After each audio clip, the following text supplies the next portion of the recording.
परीक्षा होऊन गेली आहे आणि हे गुणवत्तापूर्ण बेरोजगार उमेदवार आहेत. हे तर शिक्षक भरतीच्या माध्यमातून नोकरी मागतायत.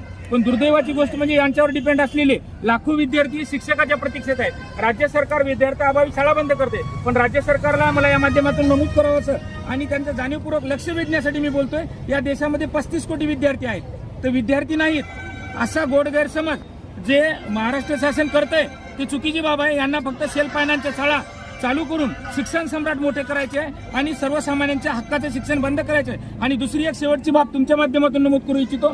देशाची 1992ला कोठारी कमिशनने सांगितले कुठल्याही देशाची प्रगती आवश्यक असेल तर बजेट अलोकेशन मधून 6% हा अर्थसंकल्पातून निधीची तरतूद शिक्षणावर झाली पाहिजे. पण दुर्दैवाची गोष्ट मनमोहन सिंगांच्या काळात 4.5% होती, आता 2.5 आणि 2.7 अनुक्रमे केंद्राचे. ही महाराष्ट्राची आणि परिणामी या देशाच्या अधोगतीकडे वाटचाल आहे.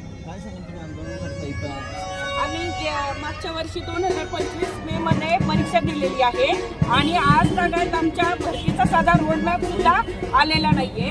आपण अनेक ग्रामीण भागात पाहतो की 1ली ते 4थी पर्यंतच्या शाळा अनेक शाळा पटसंख्या अभावी बंद पडताना आपल्याला दिसत आहेत.